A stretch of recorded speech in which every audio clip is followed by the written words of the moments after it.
Thank you for waiting. We'll just kick off the event now. So we're running a bit short of time. We're not running a bit short of time, we're running late. We're about 29 minutes late. So we'll try to make up for this. I'll keep my speech brief, I promise. And we'll also try to sort of condense the presentation somewhat, because we do want to finish on time. আমার নাম হচ্ছে Sajid, ULAB কাজ করি, I'm an associate professor here. এই প্রজেক্টটার নাম হচ্ছে the Libertas Project. It's been supported by the British High Commission in Dhaka. We're very grateful to them. This project was implemented jointly by the Dhaka Tribune and our research center at ULAB, called the Center for Enterprise and Society. It উদ্দেশ্য ছিল to sort of situate the discussions, concerns, and perhaps growth areas in regard to the media in Bangladesh, the freedoms it enjoys, and ways in which it can engage better with civil society, with the government, and with the private sector. We have had expertise from the Dhaka Tribune to pull off this research, and in today's event we'll see findings from this research. And we'll also see an expert panel discussion from very illustrious panelists, some of whom have not arrived yet, but they should be arriving soon. Another event, we've been graced by the Acting High Excellency Mr. Javed Iqbal, the Acting High Commissioner of the British High Commission in Dhaka. And we're very proud that he's made time to join us. Can we give a round of applause for his presence, which I think is one of his first major public presences in Bangladesh. We're very proud to have you, sir, with us today. Javed Patel. Dr. Javed Patel, right? So sorry. That's okay. I've been called worse. And so aajker event basically, in case you haven't seen the program for today's event, we have a message of support from the Acting High Commission right after this. And then we have a speech from our chief guest, Mr. Iqbal Subhan Chaudhry. He's the media advisor to the Honorable Prime Minister of Bangladesh. So we're very proud to have you with us today, sir, and thank you for making time. Following that, we have a paper presentation from Mr. Ehsan Senan, a researcher at CES, following which we have a panel discussion. So we would like to urge you to stay for the panel discussion because it should be very exciting. We have as panelists Mr. Mahfouz Anam, we have Ms. Asha Kabir, we have Ms. Farah Kabir, and we have of course Mr. Iqbal Subhan Chaudhry himself, and it will be moderated by Mr. Zafar Subhan, Dhaka Tribune, our partner and friend. And last but not least, we'll close the event with the speech from Dr. Qazi Anis Ahmed, Vice President, Board of Trustees at ULAB, and Professor Imran Rahman, Special Advisor to the Board of Trustees at ULAB, and my supervisor and mentor. And without further ado, I would like to invite His Excellency, the Acting High Commissioner of the British High Commission in Dhaka, to come and please say a few words. Thank you, sir.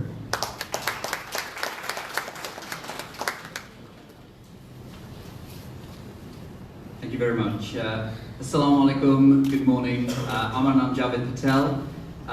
I'm delighted to be here. I should say a huge apology for contributing to the lateness of this event. Today was my first experience of Dhaka traffic. So in 2 weeks here, I've been warned many times that you need to set up early. Today was a good lesson in that. I'll start firstly by thanking the University of Liberal Arts Bangladesh and the Dhaka Tribune for hosting this really important seminar. It's a subject that's very close to my heart. The British High Commission, I'm sure you're all aware, is delighted to be associated with this project. We have a global campaign on media freedom, and this is part of a long-running series of activities that we've been supporting globally. The UK believes in a free, independent media as an essential component for democracy. It leads to greater stability and prosperity. People of every country have to be able to discuss, debate issues freely and challenge their governments, to make informed decisions that are supported by a strong, robust and independent media. A bit of context around some of this work. In November 2018, the UK, alongside Canada, launched a global media freedom campaign. It's part of our drive to ensure that journalists around the world can operate freely, challenge, inspire, debate and discussion. We want this campaign to shine a spotlight on media freedom and increase the cost to those who are abusing the freedoms of journalists to report and operate. In July 2019, we invited foreign ministers and representatives of media and civil society from across the world to consider with us the benefits of a free media and to be able to hold the powerful to account. I was delighted that the event in London saw about 60 ministers and over 1,500 delegates and 100 countries participating. I was also delighted to see that not only did we have a Bangladesh minister, we were also able to support a group of media professionals from Bangladesh to participate in discussions and to look at how we improve the picture globally. These sorts of events are really, really important, and we are keen and committed to support them and learn and understand how we can improve the way that journalists operate. This year, the Media Freedom Campaign remains an important priority for the UK, and the next conference, which will be held in Canada, will take forward much of the good work that we've undertaken over the last year. The UK will continue to maintain momentum in this area. You will have seen, whether it's at the UN General Assembly and other multilateral fora, we will partner with other countries to shine a light on this very important agenda. And we'll continue to do this in Bangladesh and across the world. I'm really looking forward to learning a little bit more about some of the findings of this research and some of the things that are quite contentious and sensitive.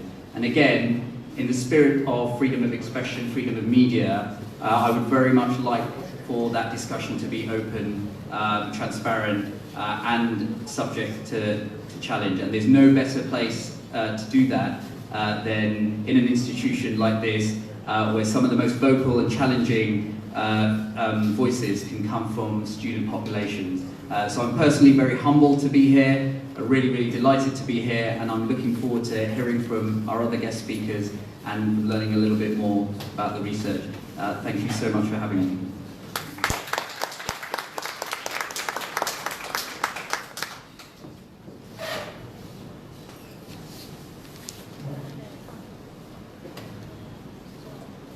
Thank you, Your Excellency. Thank you for your speech. I understand the British High Commissioner also has to leave a little earlier, I think, and so please feel free to leave at the right time. And at this stage, we're now going to hear from our chief guest, Mr. Iqbal Subhan Chaudhry. Sir, if I may kindly request you to take the stage and say a few words.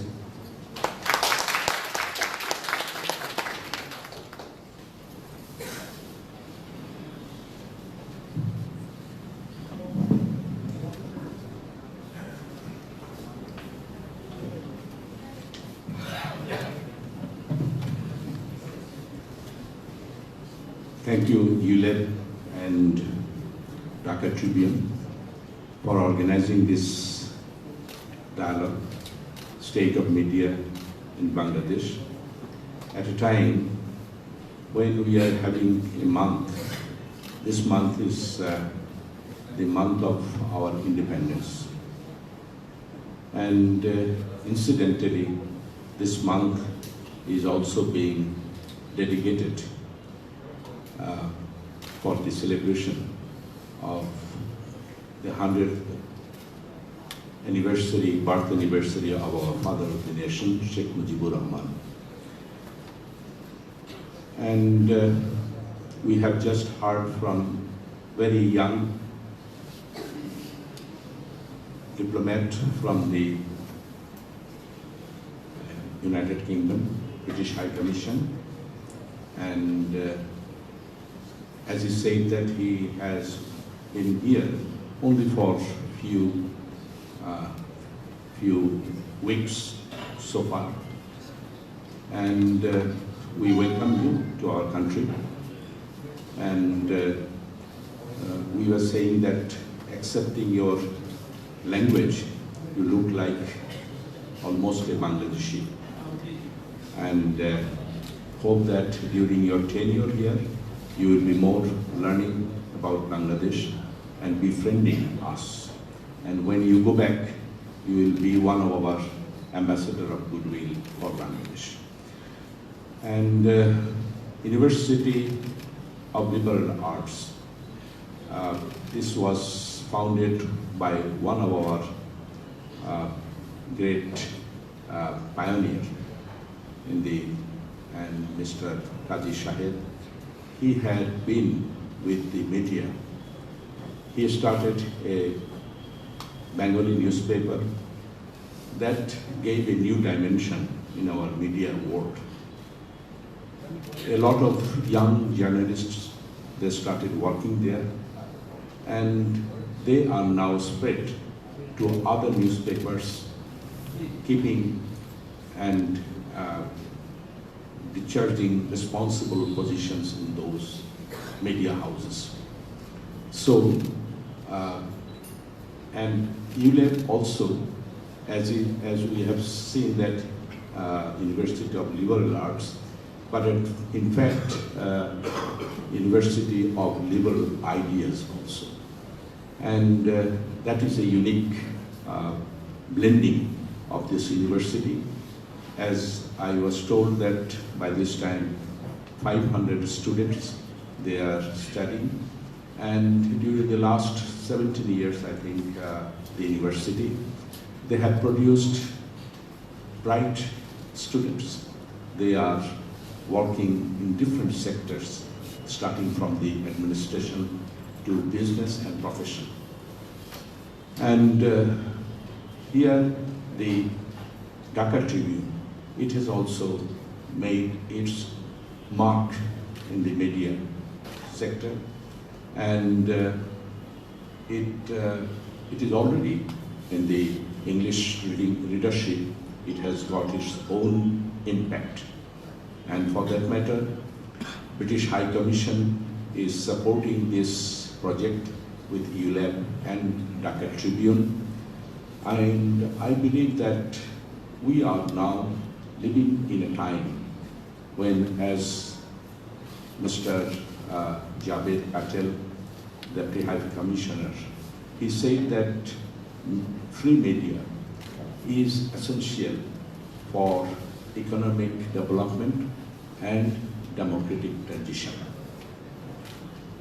Anywhere in the world, wherever there has been a development, wherever the democracy is flourishing, the media has its own role, and it is interdependent.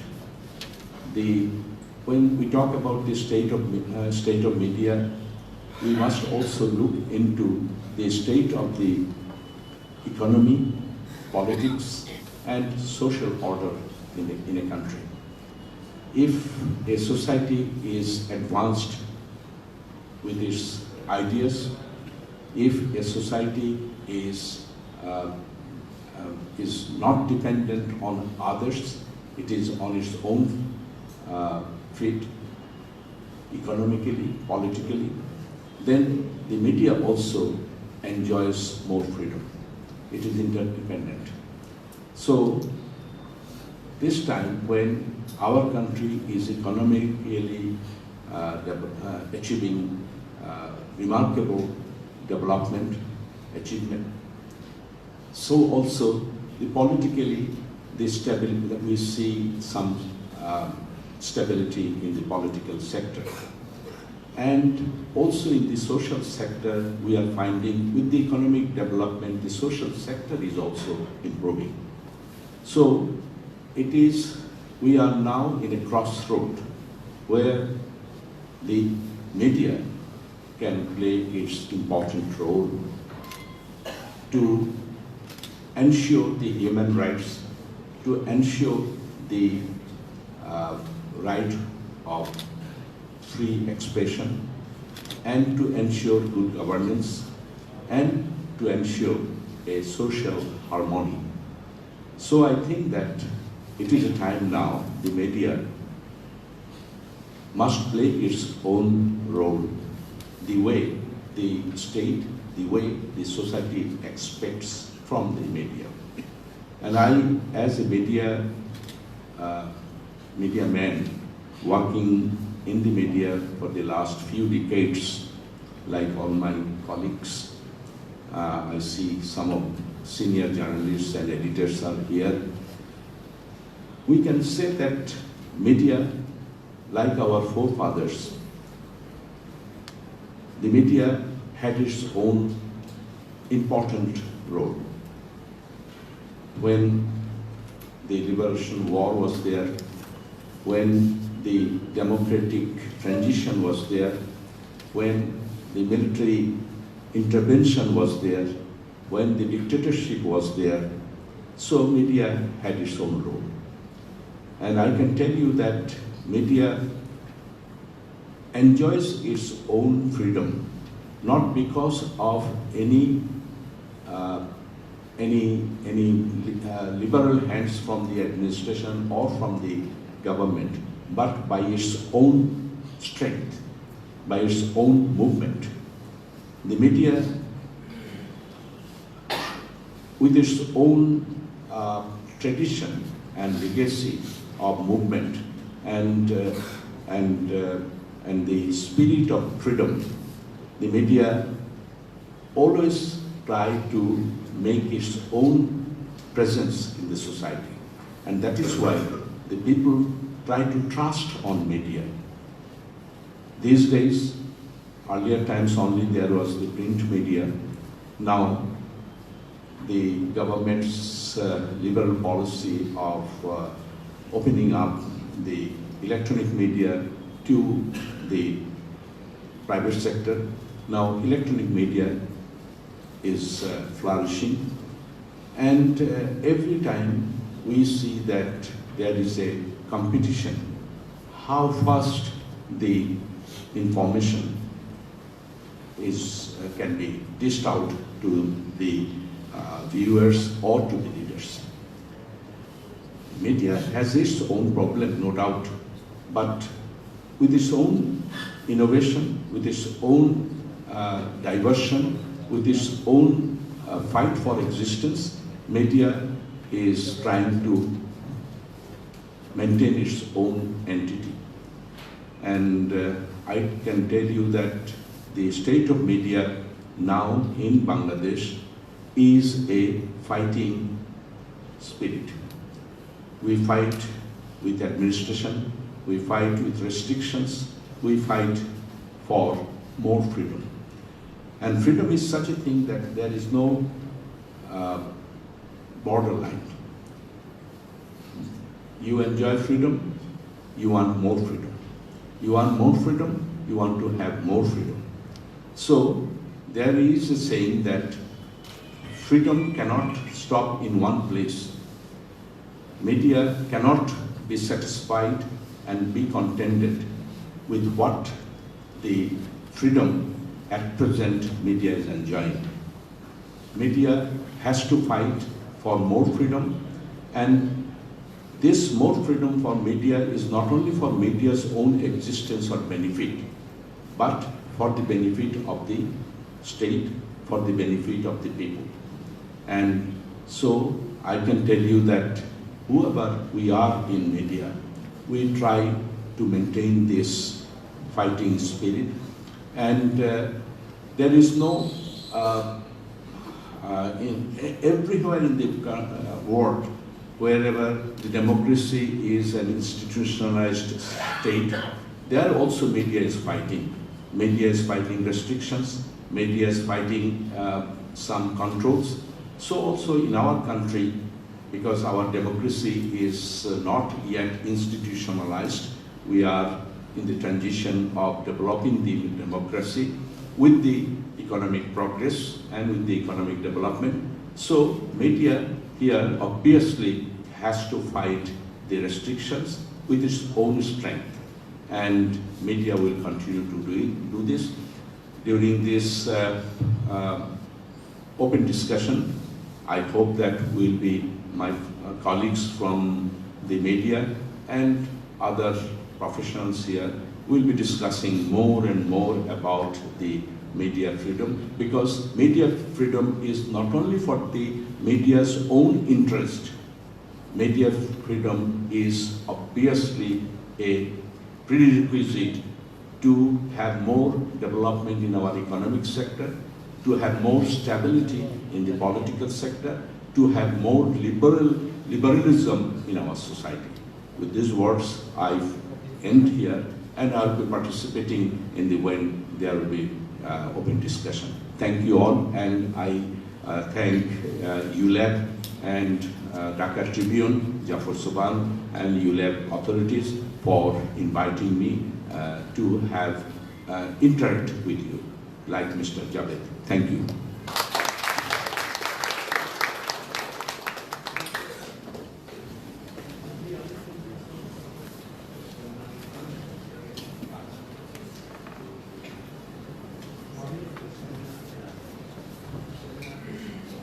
Thank you, sir. If I may, so just general housekeeping rules. If we could kindly keep our phones on mute while this is going on, and since this is a long event, in case you're wondering where the restroom is, it's right outside the auditorium, once you walk out, it's to the left. Thank you. So now we're at the stage when we will see the paper presentation, and if I may kindly request Ehsan Senan to take the stage. And can we have the presentation here.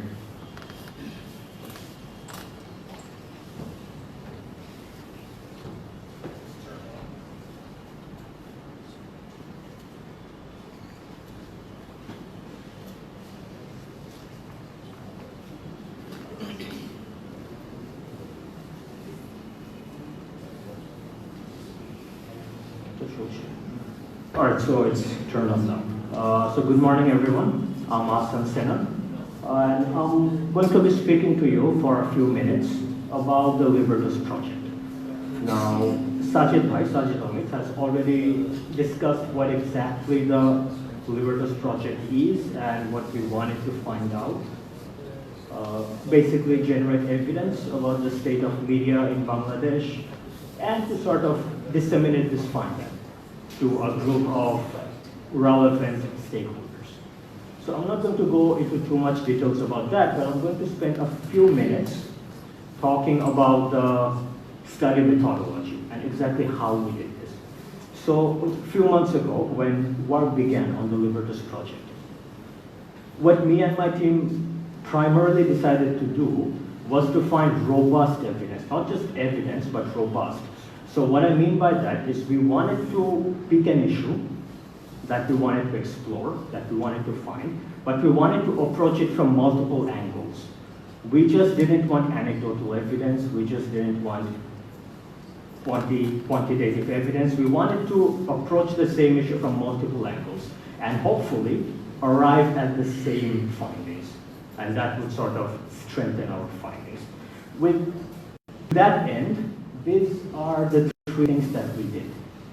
So first of all, we spoke to 500 people, 500 average people from primarily the three major cities in the country, Dhaka, Chittagong, and Sylhet. And what you notice is that we focused on the urban population because when we talk about media and access to media, and in as much as that means access to internet, newspaper subscription, access to a number of news channels, you'll see that that is primarily concentrated around the urban and the suburban regions. Not to say that these are not important or present in the countryside, but for the reasons mentioned, we focused on the urban areas. We spoke to 500 people, and these were just average people. This could have been a student, this could have been a salaryman, this could have been, just anyone. We had equal share of males and females. We spoke to people from all socioeconomic groups, so different income levels. We spoke to people with different levels of education. So people with primary education, just primary school certificate, and also people with doctorals. So we covered a wide vista of the urban population of this country. And what we did is we administered a questionnaire to them, which was primarily filled with Likert skill questions. So we gave them a statement. Suppose we gave them the statement that the Constitution of Bangladesh provides for freedom of expression. and they could agree or disagree with this statement. So they had 5 options. They could strongly disagree, remain neutral, agree, or strongly agree with the statement. And so we administered about 45 questions to this 500 people. And from there, we got a lot of quantifiable data. To substantiate this, we also went and spoke to industry experts. So by industry experts, I mean people who are active in the field of media freedom. So government representatives, members of human rights watchdogs, student leaders, people from the legal professions. And we had a much more in-depth discussion with these 50 industry experts. So interviews ranged from an hour to 2 hour long. And although we covered the same issues that we covered during the questionnaires with average people, it was less structured. So it allowed the experts to sort of digress, follow up on any trains of thought that they might have. Because, these are experts. We want them to properly cover the issue, and we got a lot of findings from there as well. And once that was done, we had a workshop. The workshop was held under Chatham House rules, so we're not really publishing a list of participants. Same with the interviews, which were anonymous. So we can't publish the name of participants. But what we can say is that these were industry experts as well. So people who are actually knowledgeable about the issues at hand. So we did these 3 things, and what we are going to do today, what I'm going to do today, is present the findings from this. So the findings from the interviews, the expert interviews, and the workshop, they're from the narrative structure of what I'm going to talk about. So unless I explicitly say that this is my personal opinion, everything I say is based on findings from, or the things said by the experts. To substantiate this anecdotal evidence that the experts have shared with us, I'm going to also talk about, the survey data. So when we talk with the people. And what we see in most cases is that there's a very strong overlap between the perceptions of the people and opinions of the experts. But interesting, there are also areas where opinions differ.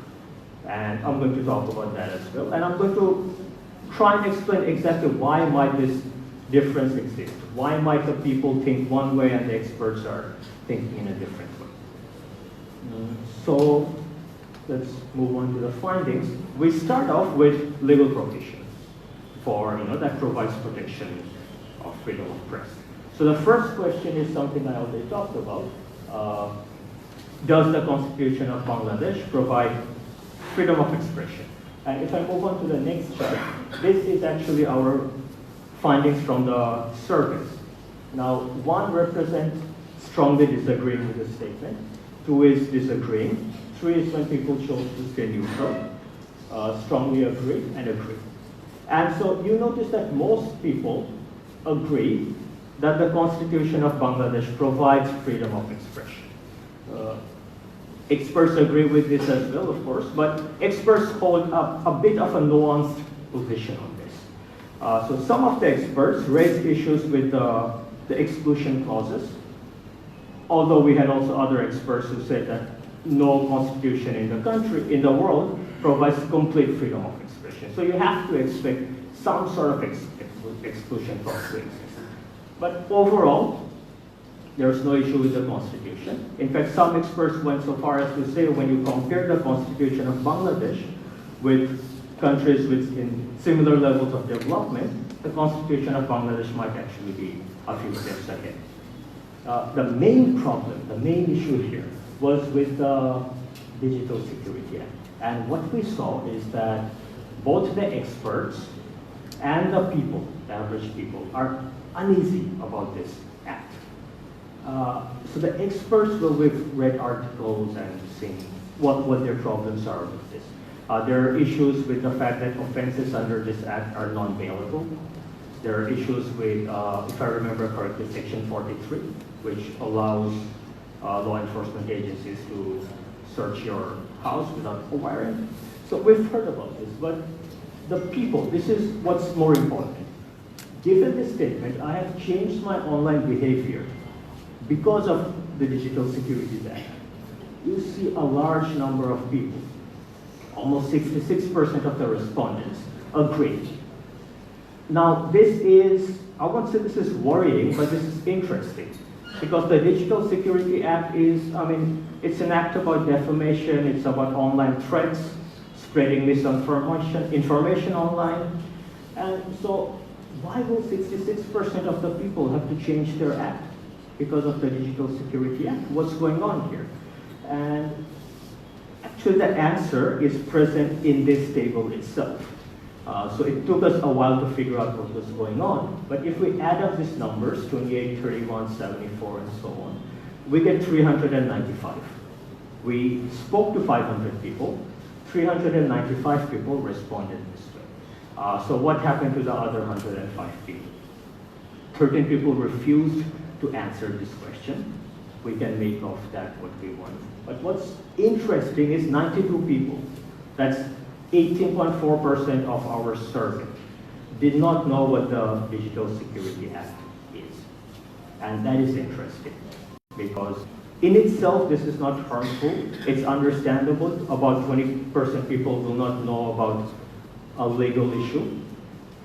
But what this also shows is that there hasn't been any official steps taken to inform the people about the Digital Security Act. They do not know about this. Most people, I mean, we have a very high level of internet access in this country. Everyone is online. But if there are no official steps taken to inform the people about what this is, the worry is people may be getting their information from willfully malicious or maybe not completely reliable sources. We're going to circle back to this issue. For now, let's just remember that a large number of people have changed their actions, online activities, because of the Digital Security Act, and almost 20% people do not know what the DSA is. We'll circle back to this issue. We need to look at a few more slides before we make the crux of the argument. So staying with the legal issues, most people agree that journalists have freedom of expression in this country. We're not talking about the Constitution anymore, just in general. Experts markedly differ from this. They do not think journalists have complete freedom of expression, and they talk about a few issues, such as self-censorship. This may be working individually for the journalist itself, or it may be an in-house censorship mechanism that exists in the media house. We're going to come to these issues soon, but once again, the more interesting and I will say the more disappointing finding is most people, when given this statement, I frequently hear about events that threaten the freedom and security of journalists. And what we see is a large number of people agree or strongly agree with this statement. Now, the moment you ask this question and the moment you get this finding that journalists are, often harassed and attacked in line of duty, the next question is how and from where? Where is this threat coming from? So we also ask those people, what are the primary dangers that journalists face in line of their work? And I don't think I have that. I don't have this slide here. But number one reason, almost 88% people agree, is that this comes from criminally or ideologically motivated. So we remember what was happening during 2013 and 2016, let's say, where a lot of people were getting killed for expressing their opinions and et cetera, et cetera. So people still remember that, what happened in 2016. And whatever threats journalists are facing, most of it is coming from them. Staying within the legal provisions, this is my personal opinion, but this is one of the most disappointing findings of the study. We've already established that journalists face threats and have to take considerable risk in line of duty. What we also find is that members of government, opposition party, law enforcement, and other powerful private sector people frequently talk negatively about the media. Now, this creates, this doesn't create a conducive situation for the media in this country. I'm going to have a drink of water. What you would want, ideally, if this is the scenario, journalists are often attacked, they're at risk whenever they go out trying to dig something up. You do not want this as well. This is sort of coming at journalists from both angles, and that creates a worse situation. And what makes the situation worse is that people who threaten or persecute journalists are properly persecuted by the authorities. We do not see any trend here